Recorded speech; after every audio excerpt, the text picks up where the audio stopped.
I've been asked by a few people if we could show our setup that we use for making these YouTube videos. So that is exactly what we're going to do in this video. Right, let's go through the setup. We've got the camera on the tripod there. That's to keep it all looking nice and stable. So when I'm looking into the camera's not moving all over the place and we're not getting that kind of juddery footage, handheld footage, or even any motion on it. We just want it nice and stable so it all looks pro.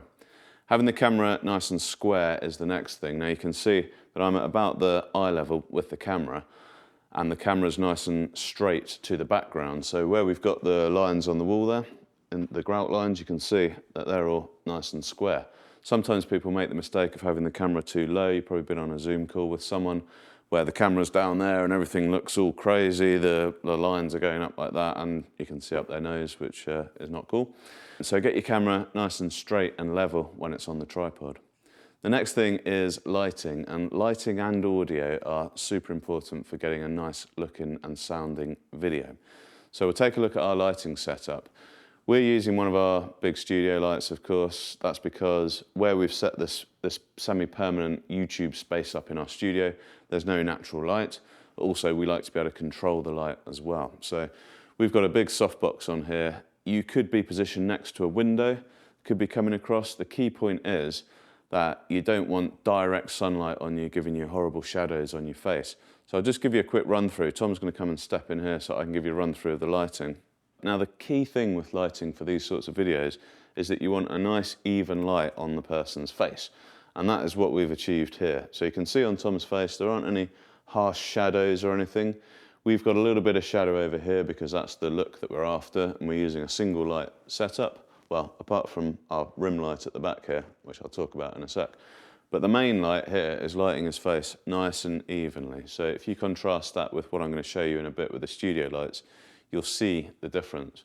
At the back there, we've got this rim light. Again, you don't need to get that fancy. We just quite like the look of it. What it does is, you'll see when I switch this light off, it puts a little bit of light around the edge of Tom, and it separates him from the background. So with the main light here, we've got it sort of going across Tom.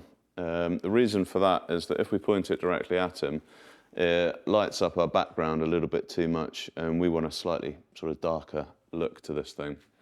So it comes across like that. Now, you don't have to use a studio light like this. You could have a window light up there that would be doing a similar kind of thing, but the key is that you don't want him to be in direct sunlight because you're going to get these shadows forming. If you start to observe the light on people's face, you'll see what I mean. When it's middle of the day and it's a bright blue sky, you'll see how the sun actually gives you shadows under your eyes and under your nose and everything. It looks a lot different.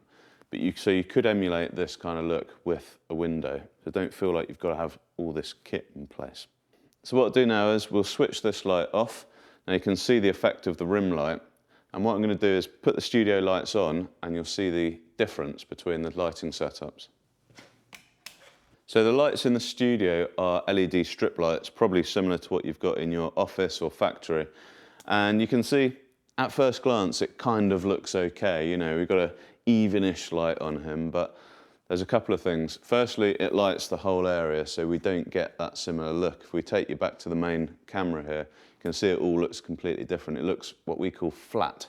So there's no real shape to the face or anything behind it. You can also see on Tom's face that we're getting a bit of shadowing around the eyes. There's a bit of shadow under his nose and everything. And although, as I say, it kind of looks okay when you first see it, if we switch back and we show the difference between the two lights, you'll see how much different it looks. Here's studio lights on, here's video light, back to studio lights, and video light. Now hopefully you can see that there's quite a difference between the look of the two different light sources, and what I want you to try and do is start observing the light on people's faces when you're talking to people in different rooms, outside, and you'll start to see shadows and see how their face looks. A little added bonus for that is that people think that you're listening really intently to what they're saying, but actually you're just looking at the lighting and learning. Right, we'll come on to audio now, and I've mentioned this in other videos, but audio is super important for your videos, okay? You can almost get away with not so good looking footage as long as the audio is really nice and crispy. but you can't get away with really nice footage if the audio sounds terrible. Now, what am I talking about? Let me do a little run through. First of all, our setup here, I've got a lav mic on, and we've also got this shotgun mic at the top here. So we always use at least 2 sources of audio so that we've got backup, because sometimes these things do go wrong. Now, if you're doing a simple setup, again, don't be put off. Start with 1 source of audio, and if you're not doing very complicated videos, then you can re-record the video quite easily. So we're recording here. This is going wirelessly via, we use these Rode Wireless Go 2. That's recording wirelessly back into the camera, and this one's recording into one of our audio recorders. We've also got the microphone on the camera itself, so if you're using a phone, of course, you've got a microphone on the phone. So I'll give you a little run through of what those all sound like. So first of all, this is what the lav mic sounds like. This is the audio coming through the lav mic. Next, this is the audio coming through the NTG3, the shotgun mic above me here. Now you can probably hear the difference. And finally, this is the audio that the camera is recording with its onboard microphone.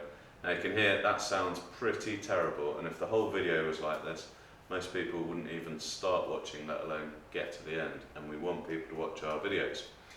So, make sure the audio is good. Now, what you could do for a simple setup is you could grab a lav mic. You don't have to spend loads on a lav mic. Because they're nice and close to your mouth, they're generally going to improve the sound of the audio dramatically, and what you could do is run that lav mic directly into your phone or to your camera, just using the wire. You might need to use an interface to go into your phone, but you can sort that out. It's easy enough.